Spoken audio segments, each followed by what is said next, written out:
I am again in the forest with my ultimate dream car, the Giulia Quadrifoglio. And it is not your regular Quadrifoglio. I've been waiting 6 months for this car to come out of production because this is the facelift Giulia Quadrifoglio with 520 horsepower. And honestly, I don't even think it is necessary to explain why this car is my ultimate daily driver dream car. Look at this thing.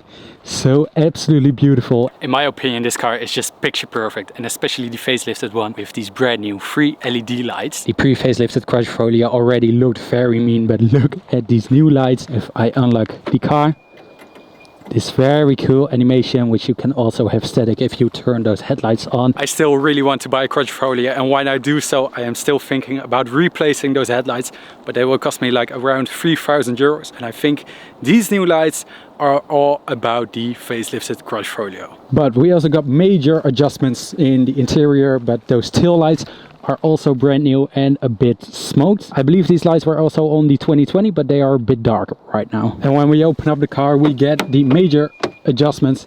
Also, look at this welcome screen. Is there a better way to enter your car? I don't think so. We got a full digital cockpit. I'm not a huge fan of it because I like analog dials more, but to be honest, I don't think it will bother me. We also got a crapper feature exhaust. When I put it in D, you already noticed that the valves will open.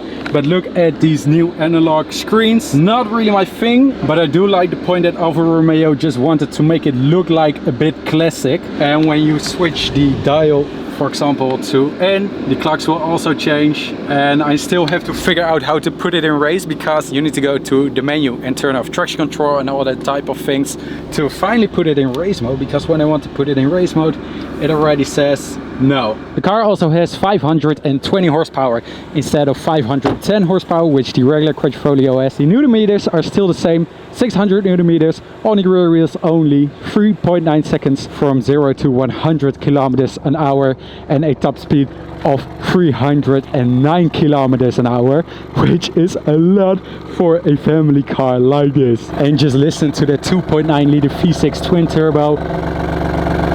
I want to do a huge shout out to the guys from Prins. The car is listed for sale down below. This car is my ultimate dream spec. Small carbon spoiler, carbon roof, and the best things, carbon bucket seats. I think these are a must on a Quadrifoglio. And I haven't even been talking about the color, Rosso Etna. Beautiful color, same color as the GTA M, which I have driven before on my channel. Check out these details. The Quadrifoglio logo inside the lights, Alfa Romeo standing over here. Also a carbon front splitter and a black V Scudetto. Obviously a carbon side skirt, and almost everything inside the interior is made from carbon, with the two-tone stitching making the Italian flag with the outside of the car. Very cool detail from those Italians. I am very curious about how it will drive in comparison with the GTA M, the Gran Turismo Leggera Modificata, the track version of this car. So I would say let's get in the car and find out.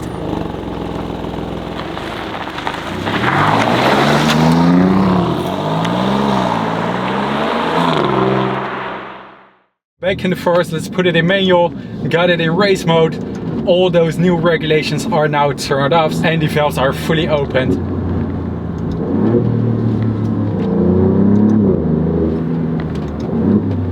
Into the forest.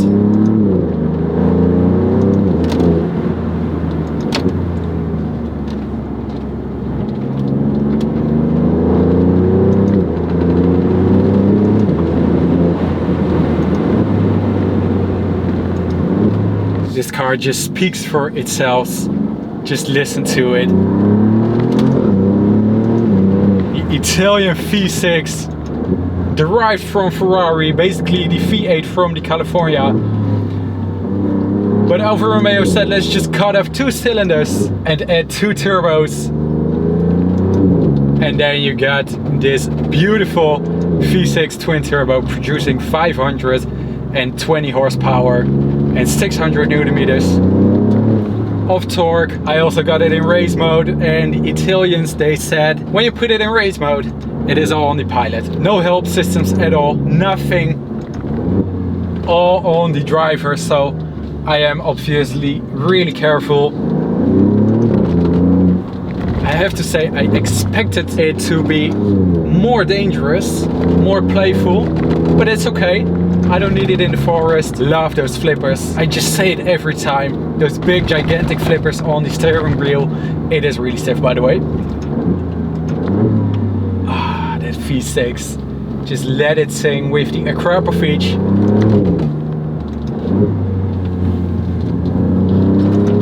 It corners so good.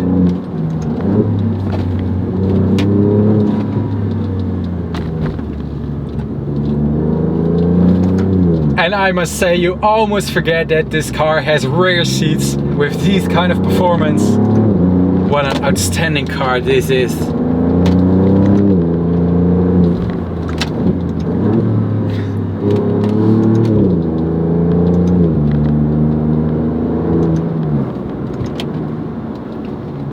Amazing.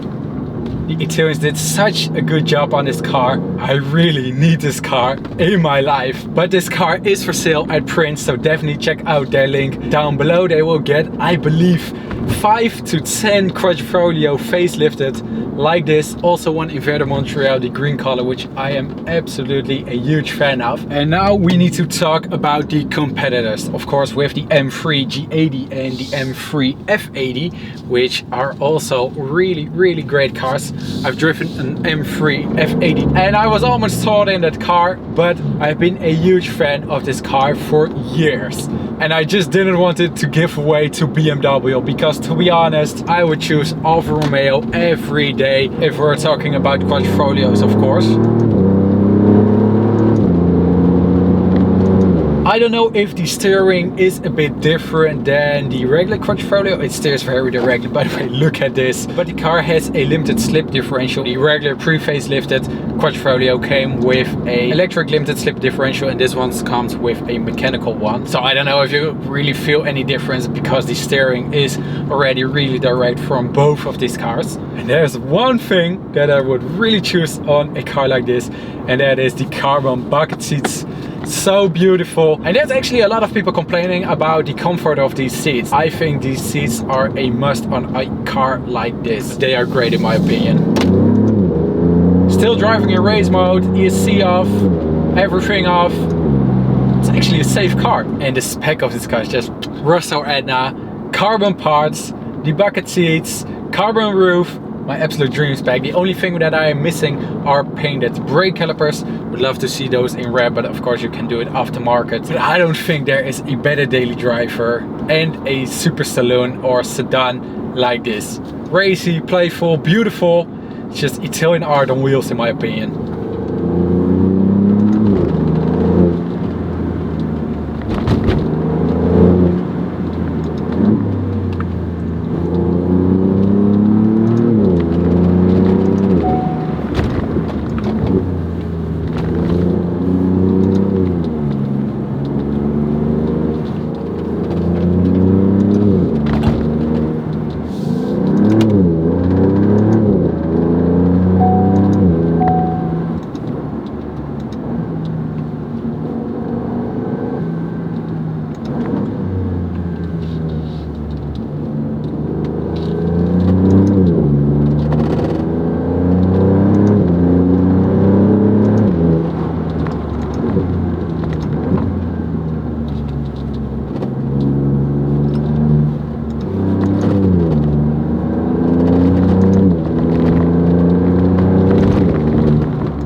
I think I have now successfully proven why this car is absolutely awesome and underrated in comparison to, for example, the BMW M3. I think this car is just such a great daily driver.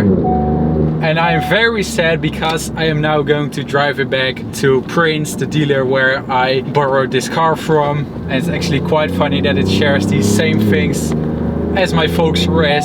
It steers directly, it is extremely stiff and fun to play with in the low revs, staying under 4,000 RPM. And it still pulls. I believe the 600 Newton meters already comes at like 2000 RPM because of those turbos. Just imagine what this car can do at the full RPMs. Such a fun car. I absolutely can't wish better than this. One-way direction through the forest. It's just like a circuit. I'm driving in laps already. I would say this is the goodbye to the Quadrifoglio, the last one. Stellantis or Alfa Romeo isn't really producing the cars that people want. I mean, look at the Junior. What is it? Just build cars like this, a Quadrifoglio with the V6. Everybody wants this car and they are quitting with it. Just build these cars. I like the 8C and then everybody will be happy, including me. What a beautiful car, stunning spec, an amazing day. I hope I convinced some guys to sell the M3 and buy a Giulia Quadrifoglio, because please, you won't regret it. Thank you guys for watching. Don't forget to subscribe, leave a like on the video, and hopefully I will see you guys soon in a car like this, which I really love.